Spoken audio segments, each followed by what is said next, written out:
أعوذ بالله من الشيطان الرجيم. بسم الله الرحمن الرحيم. سبح اسم ربك الأعلى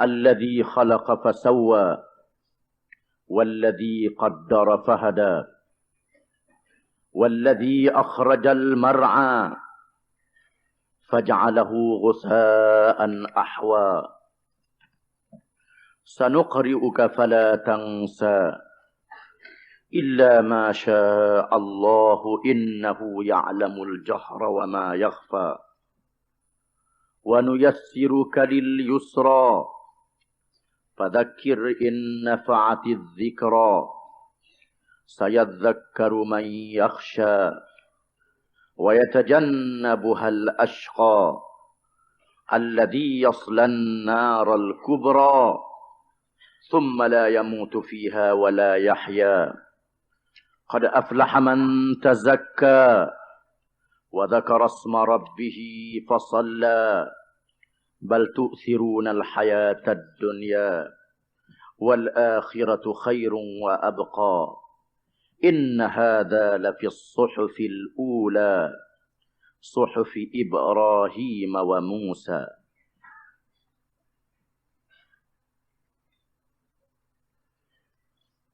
Maksudnya, dengan nama Allah yang amat pemurah lagi amat mengasihani, ucapkanlah kesucian nama Tuhanmu yang maha tinggi dari segala sifat-sifat kekurangan.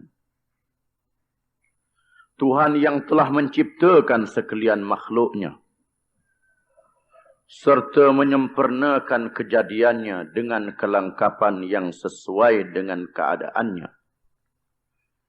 Dan yang telah mengatur keadaan makhluk-makhluknya, serta memberikan petunjuk ke jalan keselamatannya dan kesempurnaannya. Dan yang telah mengeluarkan tumbuh-tumbuhan untuk binatang-binatang ternak. Kemudian ia menjadikan tumbuh-tumbuhan yang menghijau itu kering, berubah warnanya ke hitam-hitaman.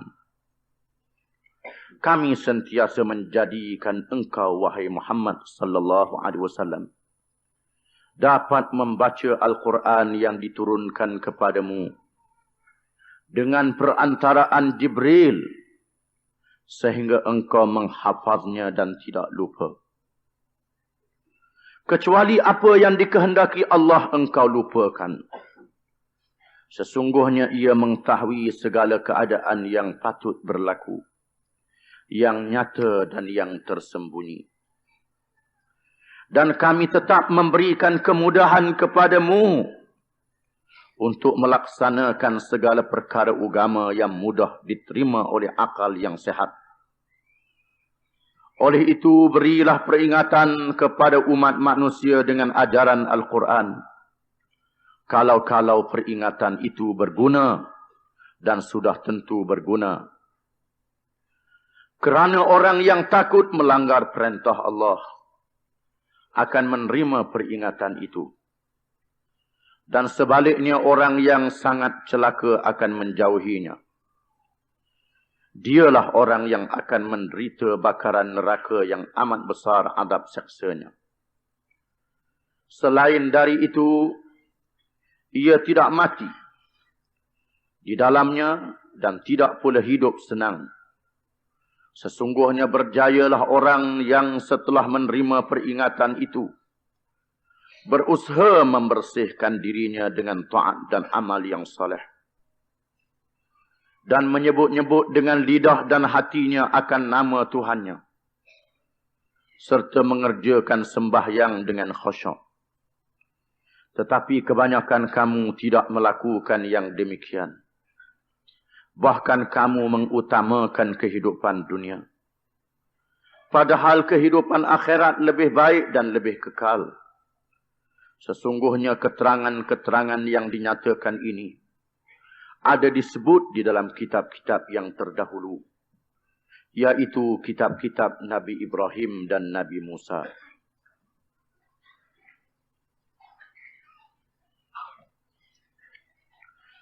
Surah yang kita baca ini dikenali dengan Suratul A'la.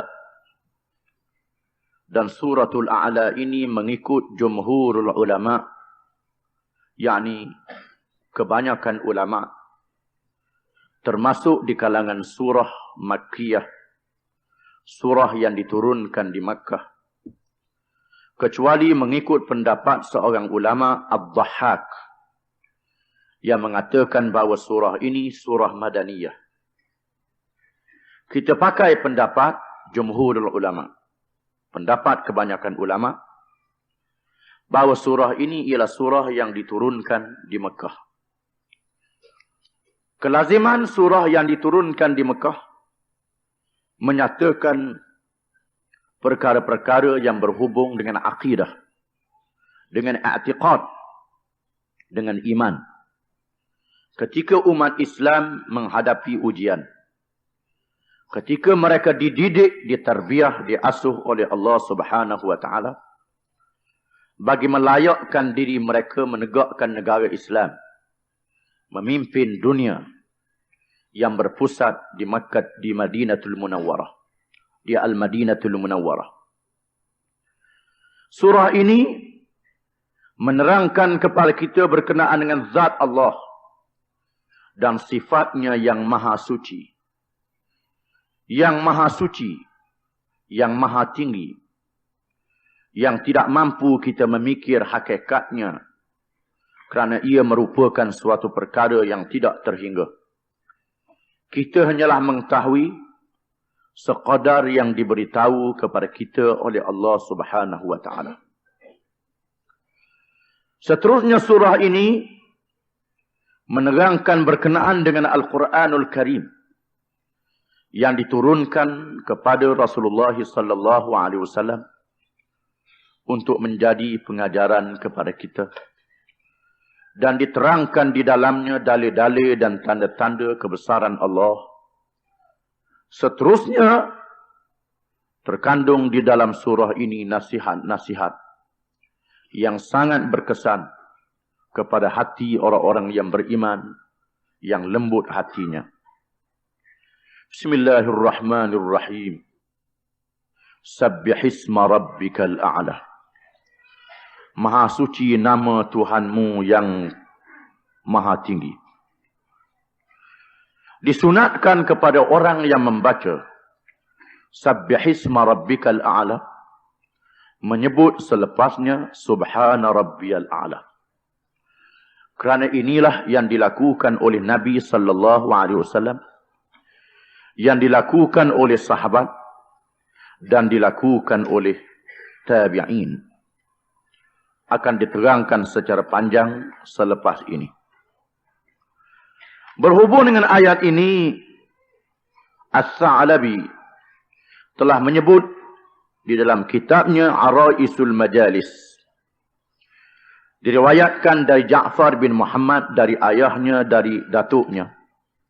Katanya, sesungguhnya Allah Subhanahu wa taala itu mempunyai satu malaikat yang dinamakan Hizqiyail. Baginya 18,000 sayap. Di antara dua sayap, jarak perjalanan 500 tahun. Lalu terlintas di dalam fikirannya, adakah dia dapat melihat seluruh arash Allah Subhanahu wa taala yang menjadi tanda kebesaran Allah, arash. Disebut di dalam hadis bahawa arash, kemudian kursi, arash besar, kursi kecil pada arash, dan seluruh langit bumi ini, cakrawala yang ada di dalamnya, di kawasannya, kalau dibandingkan dengan kursi, samalah seperti sebentuk cincin yang diletakkan di padang yang luas. Malaikat meminta dan terlintas di dalam hatinya untuk melihat arash, seluruh arash itu. Malaikat yang mempunyai 18,000 sayap, Hizqiyail, ingin melihat arash. Lalu Allah menambahkannya sayap lagi. sehingga menjadi 38,000 sayap. Allah Ta'ala kurniakan kepadanya. Jarak di antara satu sayap itu 500 tahun. Kemudian Allah mewahyikan kepadanya, wahai malaikat, silalah kamu terbang. Lalu dia terbang selama 20,000 tahun. Tidak sampai pun kepada tiang aras. Tidak sampai pun kepada salah satu daripada tiang aras yang banyak itu. Walaupun dia sudah terbang dengan sayap yang begitu banyak selama 20,000 tahun. Kemudian Allah menambahkannya lagi sayap-sayap. Dan menambahkan kepadanya lagi kekuatan dan menyuruhnya ia terbang. Lalu dia terbang selama 30,000 tahun yang lain. Tidak sampai lagi kepada satu tiang pun. Lalu Allah berfirman kepadanya, wahai malaikat, terbanglah lagi kepada nafkhis sur bersama dengan sayapmu dan kekuatanmu. Sesungguhnya kamu tidak sampai kepada tiang aras pun. Lalu malaikat itu berkata, Subhana Rabbiyal A'la. Maha suci Tuhan yang maha tinggi. Maka Allah mewahyukan kepada Nabi SAW menyatakan perkara ini dengan firman-Nya, Sabbihisma Rabbikal A'la. Maha suci nama Tuhanmu yang maha tinggi. Maka bersabda Nabi SAW, Ij'aluha fi sujudikum. Jadikanlah ucapan malaikat itu di dalam sujud kamu. Iaitulah Subhana Rabbiyal A'la. Jadikanlah bacaan ini di dalam sujud kamu. Subhana Rabbiyal A'la. Sabbihisma Rabbikal A'la. Maha suci Tuhanmu. Persucikalah Tuhanmu. Sabbih. Sabbih ini ialah fa'il amar. Persucikalah tu nama Tuhanmu yang maha tinggi. Sabbih. Persucikan dia. Subhana usabbihu subhana. Kan dengan mempersucikan yang sehingga yang tidak terhingga. Sabbihisma Rabbikal A'la. Persucikalah nama Tuhanmu yang maha tinggi. Berkata Ibn Abbas dan As-Suddi, makna mempersucikan ialah azim, perbesarkan Tuhanmu yang maha tinggi. Dan berkata setengah ulama, di antaranya At-Tabari menyatakan, At-Tabari ialah seorang ulama tafsir yang terkenal. Sabbih maknanya nazih, persucikan nama Tuhanmu, di mana tidak ada suatu nama pun yang seperti nama Tuhan, yang setanding dengan nama Allah Subhanahu wa ta'ala. Dan oleh kerana ia merupakan suatu perkara yang sangat besar, dengan sebab itu maka Nabi SAW dan para sahabat radhiyallahu anhum, apabila mereka membaca Sabbihisma Rabbikal A'la, mereka menyebut selepasnya Subhana Rabbiyal A'la. Subhana Rabbiyal A'la. Dan para sahabat mengikut Rasulullah SAW membaca sebagaimana yang diucapkan oleh Rasulullah SAW. Diriwayatkan bahawa Sayyidina Ali karramallahu wajhah telah membaca dalam sembahyang dia Sabbihisma Rabbikal A'la. Kemudian dia sebut Subhana Rabbiyal A'la. Sabbihisma Rabbikal A'la, Subhana Rabbiyal A'la. Sayyidina Ali kata dia baca dalam sembahyang. Manakala selesai sembahyang, lalu orang bertanya kepadanya, wahai Amirul Mukminin, adakah Quran ini bertambah? Orang tanya Sayyidina Ali, Quran ini bertambah? Tidakkah yang kami baca, yang kami tahunya, Subhana Rabbiyal A'la alladhi khalaqa fasawwa walladhi qaddara fahada. Maka mengapa Amirul Mukminin menambah dengan Subhana Rabbiyal A'la? Sayyidina Ali kata, apa dia yang aku tambah? Lalu orang ramai berkata, Subhana Rabbiyal A'la. Kata Sayyidina Ali, tidak. Sebenarnya ia bukan daripada Quran. Tetapi kami telah disuruh begitu. Dengan sebab itu kami menyebutnya. Bila dibaca Sabbihisma Rabbikal A'la, maka kami membaca Subhana Rabbiyal A'la. Kerana inilah yang dilakukan oleh Rasulullah sallallahu alaihi wasallam. Dan disebut di dalam hadis bahawa Nabi sallallahu alaihi wasallam, qala an-nabiy sallallahu alaihi wasallam li Jibril, ya Jibril, akhbirni bi thawabi man qala subhana rabbiyal a'la fi salatihi aw fi ghairi salatihi. Faqala ya Muhammad, ma min mu'minin wala mu'minatin yaquluha fi sujudihi aw fi ghairi sujudihi إلا كانت له في ميزانه أثقل من العرش والكرسي وجبال الدنيا ويقول الله تعالى صدق عبدي أنا فوق كل شيء وليس فوقي شيء اشهدوا يا ملائكتي أني قد غفرت له وأدخلته الجنة فإذا مات زاره ميكائيل كل يوم فإذا كان يوم القيامة حمله على جناحه فأوقفه بين يدي الله تعالى فيقول يا رب شفعني فيه فيقول قد شفعتك فيه فاذهب به إلى الجنة.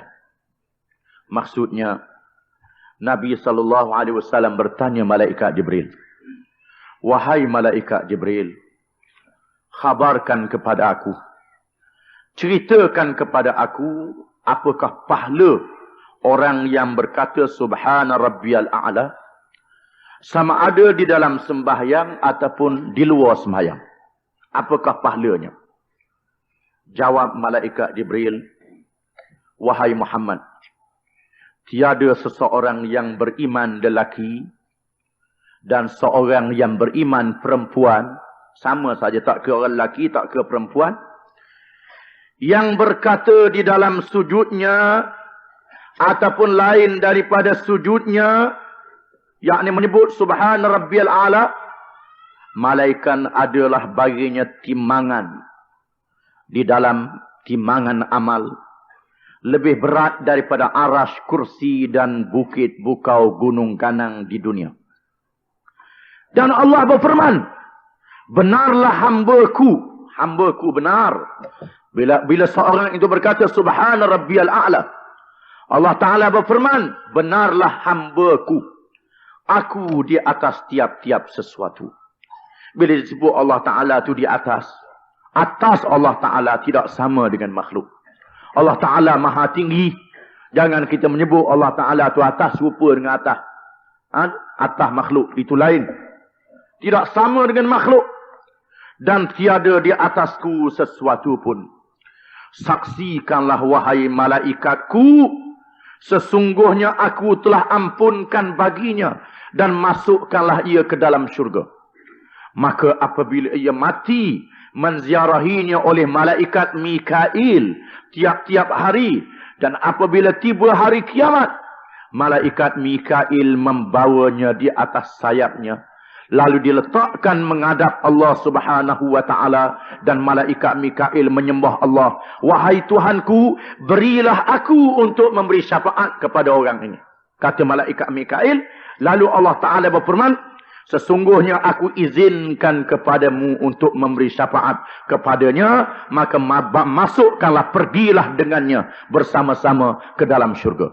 Inilah kelebihannya kepada orang yang bersemayang. Terlalu banyak kelebihannya.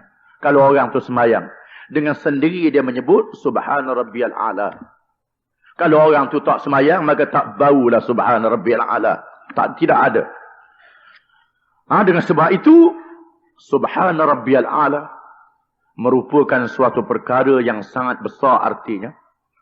Oleh kerana itulah, maka Nabi SAW, bila membaca Sabbihisma Rabbikal A'la, Nabi menyebut Subhana Rabbiyal A'la. Nabi menyebut dan disebut oleh para sahabat radhiyallahu anhum dan disebut oleh para tabi'in rahimahumullah. Inilah yang dia ajarnya. Ada orang tu dia sebut hak kediang. Dia sebut apa ni? Suhufi Ibrahim wa Musa. Dia pun sebut alaihi salam. Hak tu hak orang tak suruh tu. Hak orang tak suruh. Hak orang tak suruh tak lagi bacalah. Dan Nabi pun tak baca. Memang kita boleh beri salam kepada Nabi, kepada apa boleh. Tapi dalam masa semayang tu tidak disuruh. Tak disebut. Yang disebutnya ni dia. Sabbihisma rabbikal a'la. Subhana rabbiyal a'la. Itu caranya. Dan disebut dalam hadis Nabi SAW. Pernah ketika Abdullah bin Mas'ud bersembahyang di belakang Nabi SAW. Apabila sampai ayat tasbih, Nabi tasbih. Bila sampai ayat istighfar, Nabi beristighfar. Bila sampai ayat berkenaan dengan neraka, Nabi SAW berlindung dengan Allah daripada neraka. Itu disebut di dalam hadis yang diriwayatkan oleh Ibnu Mas'ud dan juga diriwayatkan oleh orang yang lain. Alladzi khalaqa fasawwa. Yang mencipta, yang menjadikan dengan kejadian yang teratur, yang tersusun, yang seimbang.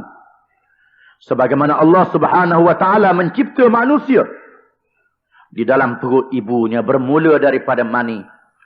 Beberapa hari dijadikan pula segetul darah yang beku. Kemudian dijadikan daging yang bersalut pada tulang. Kemudian ditiupkan roh. Bila sampai tempoh dia barulah dilahirkan ke dunia. Ini adalah merupakan tanda-tanda kebesaran Allah. Allah Ta'ala berkuasa sama sedah jadi selalu. Terus jadi, maka jadi selalu. Allah Ta'ala maha berkuasa. Dalam sekelip masa. Dalam sekelip mata. Pasal apa yang sampai 9 bulan baru dilahirkan ke dunia. Ini adalah tanda-tanda kebesaran Allah. Sawwa. Dia menjadikan sesuatu dengan seimbang, dengan peraturan, dengan caranya. Padahal dia berkuasa untuk menjadikannya dalam sekelip mata. Dalam keadaan yang sempurna. Dalam keadaan yang baik. Tapi disebut di dalam hadis. At-ta'anni minallah wal ajalatu minasyaitan. Yang ini berteliti dan peraturan di dalam mengadakan sesuatu itu daripada Allah. Dan gopoh itu daripada syaitan. Gopoh itu daripada syaitan. Alladhi qaddara fahada. Alladhi qaddara fahada. Yang mentakdirkan sesuatu. Lalu ia memberi petunjuk. Berkata Mujahid. Qaddara syaqawata was-sa'adah. Wahada lirrushdi wad-dalalah. Dia mentakdirkan kecelakaan dan kebahagiaan. Dan dia memberi petunjuk kepada petunjuk dan kesesatan. Allah Ta'ala yang mentakdirkan. Ditakdirkan oleh Allah mengikut ilmunya. Dan Allah Ta'ala menentukan. Mengikut ilmunya pada azali. Dan manusia melakukan kufur ataupun iman dengan pilih berdasarkan kepada akal fikiran yang diberi kepadanya oleh Allah Subhanahu wa Ta'ala. Dan setengah ulama mengatakan termasuklah juga bukan sahaja menunjukkan manusia, tetapi menunjukkan wahadal an'ama limara'iha. Dia menunjukkan binatang-binatang kepada tempat makan dia. Allah Ta'ala tunjukkan binatang tempat makan dia. Dalam bab makan ni teringat belaka. Kat mana hak boleh banyak. Kat rupuk banyak, kat mana hari tu rupuk banyak. Dia teringat. Lembu baik, kambing baik, kalau lepas, dia pergi alas situ selalu. Pak makan. Manusia pun kau ingat juga manusia. Jadi kedua mai kuat ingat ke tempat makan saja. Jadi serupa dengan. Serupalah dengan duduk dalam kandang. Teringat ke tempat makan. Dan ini merupakan suatu hikmat kejadian Allah Ta'ala. Di mana binatang-binatang itu ditunjuk oleh Allah ke tempat makannya. Ada binatang yang kecil, lebah umpamanya. Dia mencari makan sampai beribu. Sampai beribu-ribu pokok kayu. Dan dia berjalan beberapa batu jauhnya. Dan dia boleh balik ke sarang dia semula. Oleh kerana itu Allah Ta'ala menyebut suratul Nahl dalam Al-Quran. semut umpamanya yang begitu halus. Dia tidak sesat begitulah binatang yang lain. Ini adalah tanda-tanda kebesaran Allah Subhanahu wa taala yang tidak terhingga. Walladzi akhrajal mar'a, dan ialah yang mengeluarkan rumput yang menghijau, yang subur di tempat ternakan binatang. Yang mengeluarkan rumput yang subur supaya dimakan oleh binatang-binatang ternakan. Kita sembelih pula binatang itu. Ini adalah kurnia daripada Allah. Faja'alahu ghusa'an ahwa. Lalu dia menjadikannya hancur lumat, hitam. Tiba-tiba bila mari kemarau ataupun mari suatu banjir yang besar, rumput itu menjadi hilang dan menjadi hancur lumat dan menjadi hitam. Kalau kita lihat, tidak ada harapan lagi untuk tumbuh. Dan kadang-kadang dia tumbuh pula dalam keadaan yang menghijau. Ini adalah tanda-tanda kebesaran Allah Subhanahu wa ta'ala yang tidak terhingga. Yang sepatutnya menjadi iktibar dan pengajaran kepada kita. Sanuqri'uka fala tansa illa ma syaa Allah. Innahu ya'lamul jahra wa ma yakhfa. Wa nuyassiruka lil yusra. Bacakan kepadamu wahai Muhammad, maka engkau tidak lupa. Yakni kami akan bacakan kepada kamu akan Al-Quranul Karim, wahai Muhammad sallallahu alaihi wasallam, dan engkau hafaz, ingat akan Al-Quran itu. Allah Ta'ala jadikan Nabi kita Muhammad sallallahu alaihi wasallam tidak tahu membaca dan menulis. Sejak asal dia tak tahu membaca, tak tahu menulis. Dengan sebab itu apabila malaikat Jibril membaca Al-Quran, Nabi pun baca cepat-cepat, takut lupa. Baca cepat-cepat, takut lupa. Kita baca dalam ayat yang lain, dalam surah yang lalu, Allah Ta'ala menegur Nabi, jangan gopoh. Jangan gopoh. Dalam ayat ini Allah Ta'ala menyebut, wahai Muhammad, kami akan bacakan kepadamu dan kamu tak lupa, wahai Muhammad. Jangan bimbang. Dengar dulu malaikat Jibril baca, Allah Ta'ala jadikan kamu tidak lupa. Kamu dengar, ingat selalu dan tidak lupa. Kamu jangan bimbang, wahai Muhammad sallallahu alaihi wasallam. Ini adalah suatu teguran kepada Nabi sallallahu alaihi wasallam. Illa ma syaa Allah. Malaikat apa yang dikehendaki oleh Allah Subhanahu wa taala. Kecuali Allah Ta'ala menghendaki kamu lupa. Kerana suatu hikmat yang dikehendaki oleh Allah Subhanahu wa taala untuk menjadi pengajaran kepada orang lain. Sebagaimana disebut dalam satu hadis, bahawa Ubay bin Ka'ab bersembahyang di belakang Nabi sallallahu alaihi wasallam. Tiba-tiba Nabi membaca Al-Quran dan tertinggal satu ayat.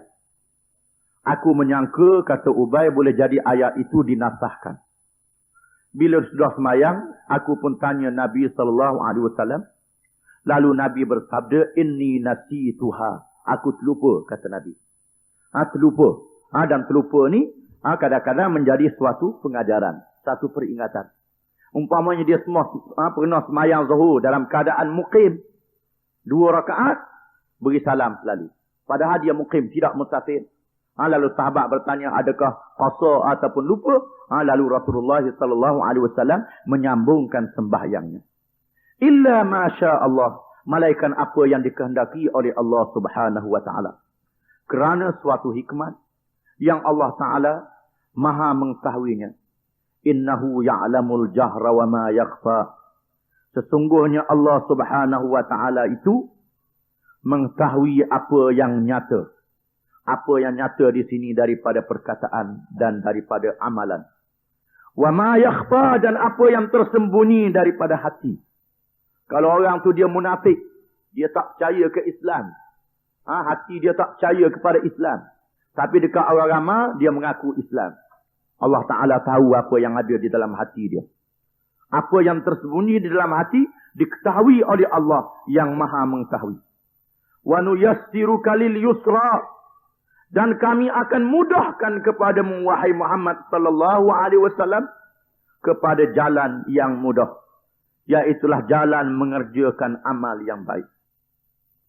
Allah Ta'ala memudahkan kepada Nabi sallallahu alaihi wasallam mengerjakan kebaikan, mengerjakan amal yang soleh. Kerana Nabi sallallahu alaihi wasallam menjadi contoh, menjadi tuladan kepada orang lain. Fadzakir in nafa'atiz zikra, maka berilah peringatan, berilah nasihat wahai Muhammad sallallahu alaihi wasallam, yakni kepada kaummu, kepada manusia seluruhnya dengan Al-Quranul Karim. Jika sekiranya peringatan itu memberi manfaat, dan mudah-mudahan peringatan itu memberi manfaat, memberi faedah.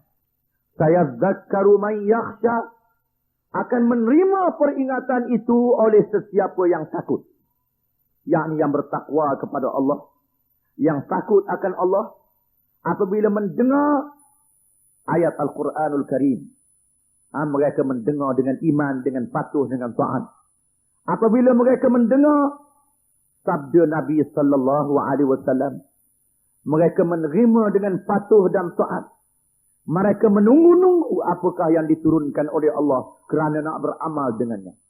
Mereka menunggu-nunggu apakah yang disabdakan oleh Rasulullah sallallahu alaihi wasallam kerana nak mematuhi perintahnya dan meninggalkan larangannya. Inilah perangai para sahabat radhiyallahu anhum yang menjadi contoh kepada kita semua. Wa yatajannabuhal ashqa, dan menjauhkan diri, yakni daripada peringatan itu, pengajaran yang engkau sampai itu, oleh orang yang celaka. Orang yang paling celaka akan menjauhkan diri daripada pengajaran dan nasihat yang engkau sampaikan. Di antara orang yang paling celaka itu ialah Al-Walid bin Al-Mughirah dan Utbah bin Rabi'ah. Orang yang celaka itu, walaupun dia mendengar Al-Quranul Karim, mendengar nasihat Rasulullah sallallahu alaihi wasallam, bahkan nasihat itu mereka sedari ini bukan daripada manusia. Kerana pelik, mereka dengar syair, mereka dengar jampi lain, tidak sama. Dan sebenarnya ini daripada Allah. Tetapi bahasa jenis celaka, tetap menjauhkan diri daripada peringatan dan pengajaran. Manusia yang jenis celaka, Allah Ta'ala sendiri menyebut celaka al-ashqa, yang paling celaka ashqa. Kalau syaqi yang celaka, ashqa yang paling celaka, hak lebih sekali celakanya, menjauhkan diri daripada peringatan Al-Quranul Karim, peringatan yang disampaikan oleh Rasulullah sallallahu alaihi wasallam, alladhi yaslan naral kubra, yang menyalakan api neraka yang membesar. Kerana mereka menjadi umpan api neraka, dibakar ke dalam neraka. Neraka yang besar, neraka Jahannam, dan neraka-neraka yang lain, yang tiada bandingan dan tiada tandingan. Thumma la yamutu fiha wa la yahya. Kemudian ia tidak mati di dalamnya dan tidak hidup. Mati pun tidak, hidup pun tidak. Dalam keadaan yang terseksa. Makna tidak mati sehingga rehat daripada azab. Kalau mati tak terasa apa. Ataupun hidup yang memberi manfaat. Di mana hidup dalam keadaan yang terseksa. Dalam keadaan yang terseksa, hidup tidak boleh melarikan diri. Diseksa, tidak mati. Inilah azab di dalam neraka. Qad aflaha man tazakka wa dzakara isma rabbih fasalla. Sesungguhnya telah berbahagialah oleh orang yang membersihkan dirinya. Yang membersihkan dirinya daripada syirik, daripada menyekutukan Allah dengan sesuatu yang lain. Inilah yang ditafsirkan oleh Ibnu Abbas, Atha dan Ikrimah radhiyallahu anhum. Dan ditafsirkan oleh Abu Sa'id Al-Khudri, Ibnu Umar radhiyallahu anhum, bahawa yang dimaksudkan dengan tazakka ialah zakat fitrah. Dan yang dimaksudkan dengan sembahyang ialah sembahyang hari raya. Wa dzakara isma rabbih fasalla, dan dia menyebut nama Tuhannya lalu dia bersembahyang. Dia ingat akan nama Tuhan lalu dia bersembahyang. Ada ulama yang menafsirkan makna tazakka di sini zakat, bukannya membersihkan hati, zakat fitrah. Dan salla di sini ialah sembahyang hari raya. Tetapi tafsir Ibnu Abbas, Atha dan Ikrimah, makna membersihkan hati daripada syirik. Dan kita pakai dua-dua sekali lah. Dua-dua tu membersihkan hati, berzakat. Dan berzakat juga membersihkan hati. Dan Jabir bin Abdullah meriwayatkan bahawa yang dimaksudkan dengan qad aflaha man tazakka, sesungguhnya telah berbahagialah, berjayalah orang yang membersihkan diri, ialah setiap orang yang menyaksikan. Sebagaimana yang disabdakan oleh Rasulullah sallallahu alaihi wasallam, qad aflaha man tazakka ay man syahida an la ilaha illallah wa khala'al andad wa syahida anni Rasulullah. Sesungguhnya berbahagialah, mencapai kemenanganlah oleh orang yang membersihkan dirinya, iaitulah sesiapa yang mengaku bahawa tidak ada Tuhan yang sebenar melainkan Allah, dan mencabut segala syirik, segala sekutu bagi Allah, dan menyaksikan bahawa aku ini Rasulullah. Ini hadis Nabi sallallahu alaihi wasallam. Mengikut riwayat Atha, katanya ayat ini diturunkan kepada Sayyidina Utsman bin Affan radhiyallahu anhu berhubung dengan satu peristiwa yang berlaku. Iaitulah mempunyai sepohon pokok kurma. Pokok kurma ni condong ke rumah seorang sahabat daripada sahabat Ansar radhiyallahu anhu. Bila tiba musim buah, maka putik kurma hak yang Mekah yang tak masak lagi luruh di rumah sahabat Ansar ini. Bila putik ni luruh, hak Mekah ni pun luruh, lalu dia pun makan anak beranak dia. Bila dia makan anak beranak dia, buah tu condong, pohon condong ala rumah dia. Buah luruh, hak putih. Tapi bahasa jenis munafik, kelorek macam hak putih pun. Kawan ni makan hak putih, anak-anak dia ambil hak putih. Yang mekar, yang tidak dipungut. Kalau lok pun berulak situ juga. Dan memang dia tidak ambil. Lalu orang munafik ini mengadu kepada Rasulullah sallallahu alaihi wasallam. Pergi mengadu kepada Rasulullah. Kalau kita ni orang yang hati molek, halal lah orang ambil hak luruh-luruh tu, kita pun tak pergi ambil juga. Kecuali bahasa jenis buah hak kita pergi ambil macam deriang, bukan bahasa khabat naik, bahasa tunggu luruh. Itu lain lah. Ini pohon hak jenis naik. Biasanya hak luruh tu tidak diambil. Dan kita maaf lah kalau orang mengambilnya. Sepatutnya begitulah. Tapi bahasa jenis munafik, dia tak percaya kepada hari akhirat. Lalu orang munafik ini mengadu kepada Rasulullah sallallahu alaihi wasallam untuk mengadu hal berkenaan dengan orang Ansar yang mengambil apa namanya? Jadi orang Madinah ni mengadu kepada Nabi sallallahu alaihi wasallam, bukan orang munafik. Orang munafik tak pergi dah. Bila kawan ni mengadu, marah dia kerana ambil hak putih, lalu orang ambil buah luruh, lalu sahabat Ansar ni mengadu kepada Rasulullah sallallahu alaihi wasallam bahawa dia telah dimarah. Adakah perbuatan dia ni tak betul ataupun bagaimana? Lalu Rasulullah sallallahu alaihi wasallam menghantar orang berjumpa dengan orang munafik. Dan Rasulullah tak tahu dia tu munafik. Rasulullah hantar orang suruh beritahu kepada dia, inna akhakal ansari zakara anna busraka wa rutabaka yaqa'u ila manzilih fayakulu huwa wa ayaluh fahallaka an u'atiyaka nakhlatan fil jannati badalaha. Rasulullah kata, suruh rakyat ke dia bahawa saudaramu orang Ansar ni mengadu pasal dia dengan anak-anak dia makan buah kurma putih hak luruh dekat rumah dia, makan dengan anak beranak dia, dan mu marah ke dia. Adakah suka aku beri kepadamu sepohon kurma di dalam syurga sebagai gantinya, kata Nabi. Nabi tak tahu dia ni munafik. Orang munafik ni memang tak hadir masuk syurga dah. Nabi nak hadiah ke dia sepohon kurma dalam syurga. Kalau tidak, inilah peluang dia nak masuk syurga. Peluang yang sangat terbuka. Tapi bahasa jenis munafik, dia tak percaya. Apa dia jawab? Abi'u ajilan bi'ajil la af'al, kata dia. Aku nak jual benda sekarang, nak bayar akan datang hak jauh lagi, kata dia. Dia buat main-main. Buah aku habis ni, dia janji hak karang, hak bila pun tak tahu. Aku tak terima ni. Kalau nak jual, bayar selalu. Kalau nak beli, bayar selalu. Ini bukan. Tangguh. Dan aku tidak akan lakukan demikian. Lalu berita ini sampai kepada Sayyidina Uthman radhiyallahu anhu. Lalu Sayyidina Uthman menggantikan kepada orang munafik itu dengan beberapa pohon tamar kepunyaannya. Dah mu nak marah sangat, Sayyidina Uthman ni dia kaya. Aku beri, ambil berapa pohon mu nak. Ganti hak pohon tamar mu tu. Sayyidina Uthman jadi bersempena dengan peristiwa ini. Mengikut riwayat apa? Allah Ta'ala menurunkan firman-Nya, Qad aflaha man tazakka. Dan sesungguhnya telah berjayalah orang yang membersihkan dirinya. Yang memberi sumbangan untuk kebaikan kepada saudaranya.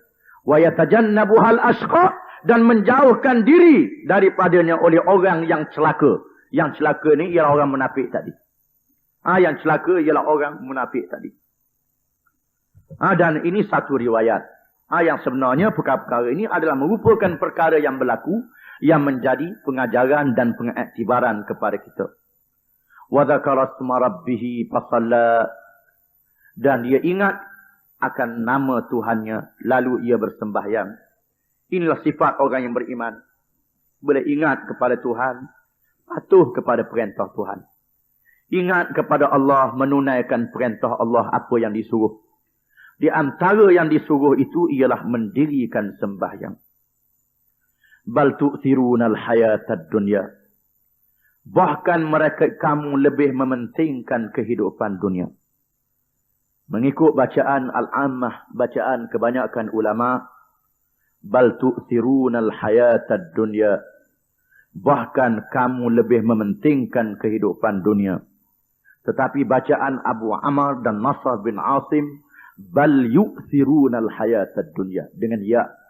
Maknanya berbeza. Kalau dibaca dengan bal tu'thirunal hayatad dunya, bahkan kamu lebih mementingkan kehidupan dunia.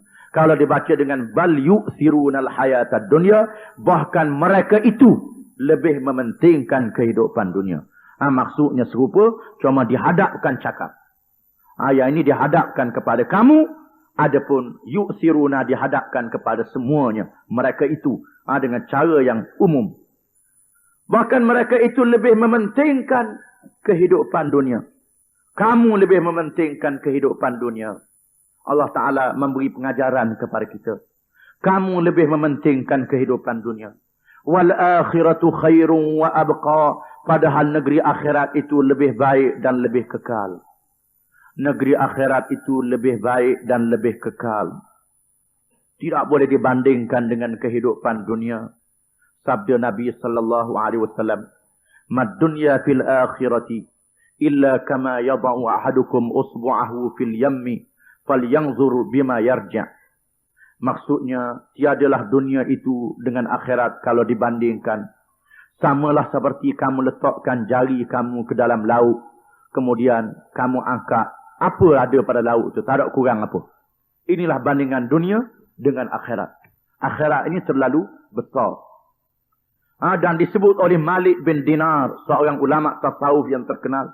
Kata Malik bin Dinar, "Lau kana ad-dunya min dhahabin yafna, wal akhiratu min khazafin yabqa, lakana al-wajibu an yu'thara khazafun yabqa ala dhahabin yafna, fakaifa wal akhiratu min dhahabin yabqa, wad dunya min khazafin yafna."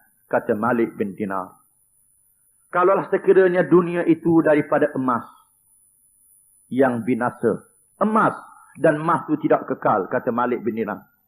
Dan akhirat itu daripada tembikai yang kekal. Daripada tembikai. Tak ada harga tembikai itu boleh kutip. Tempat orang buang sampah. Yang kekal. Adalah wajib bahawa mementingkan tembikai yang kekal daripada emas yang binasa.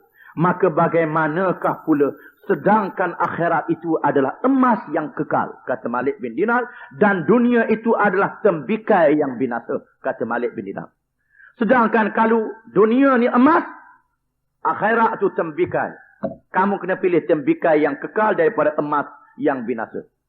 Sedangkan akhirat ini emas yang kekal. Dunia tembikai yang binasa. Bagaimana kamu duduk ambil tembikai yang binasa? apabila dinyatakan demikian, bukanlah bermakna kita orang Islam ni tak boleh cara langsung dah ke makan minum. Tak boleh cara apa dah. Mundurlah ekonomi. Setengah orang dia mengatakan bila bercakap pasal akhirat ni ekonomi akan jadi mundur. Ini adalah orang yang tak erti, orang yang tak faham. Apakah yang dimaksudkan dengan akhirat?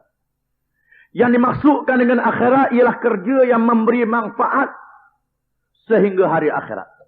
Walaupun kerja itu kerja dunia ataupun kerja yang dinamakan ibadah, kerja dunia yang memberi manfaat kepada akhirat. Ini juga termasuk di dalam akhirat. Dan Allah Ta'ala yang menurunkan Islam, Allah Ta'ala tahu perangai manusia ni. Dalam bab dunia tak payah ajar kita rekang belaka. Tapi dalam bab akhirat culah Allah Ta'ala tahu. Dalam bab dunia duduk ke nak cari makan, tempat tidur sedap. Bukan manusia je reti, binatang pun reti. Binatang pun reti dalam perkara ni. Dan binatang pun berebut dalam perkara ni. Tak payah ajar. Kalau tak ajar pun dia reti. Yang manusia tak retinya halal, haram, baik, buruk. Yang menjadi penentu kepada mereka menuju di negeri akhirat. Inilah yang manusia tak reti. Dan inilah yang diberi penekanan di dalam Al-Quranul Karim. Rasulullah SAW diberi kemewahan dunia kerana dia menjadi ketua negara yang memerintah. Tetapi apabila dia meninggal dunia, tidak ada harta yang ditinggalkan. Yang ditinggalkan ialah ilmu, amalan yang baik, pengajaran yang disampaikan kepada umatnya. Dan dia menyuruh juga supaya meninggalkan harta kepada anak-anak.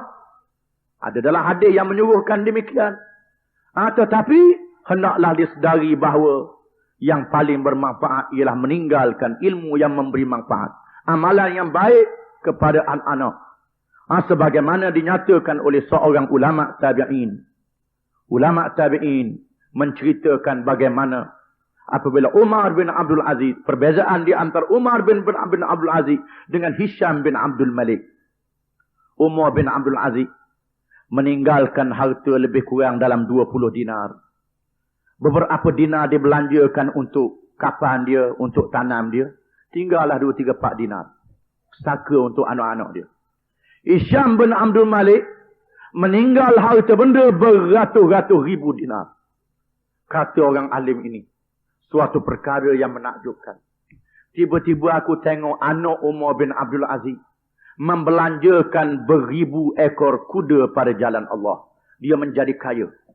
Dengan beberapa dinar yang ditinggalkan oleh ayahnya. Tiba-tiba aku melihat anak Hisham bin Abdul Malik meminta sedekah di tengah jalan. Pada hadiah anak kepada khalifah. Walaupun ditinggalkan harta yang banyak tapi tak erti bahasa.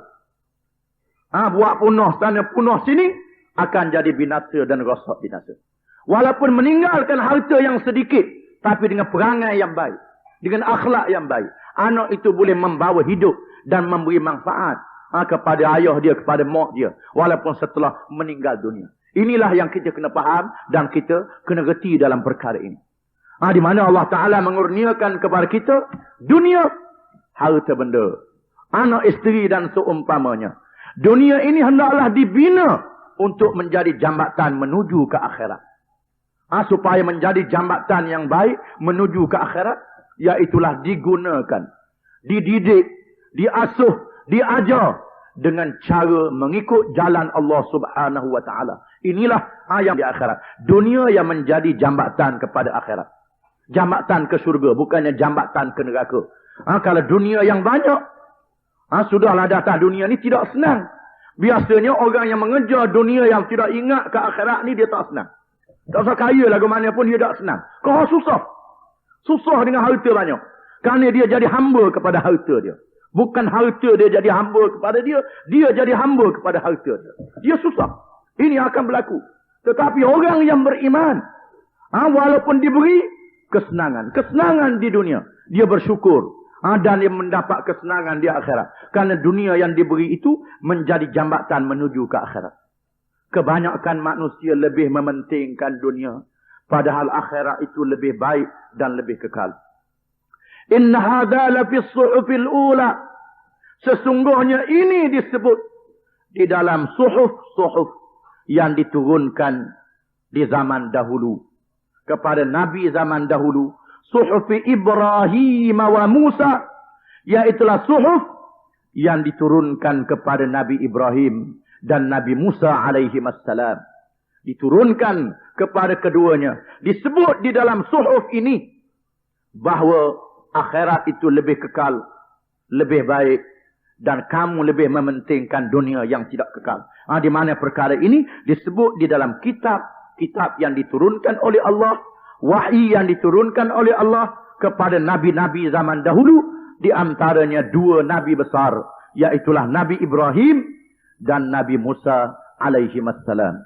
Wallahu a'lam.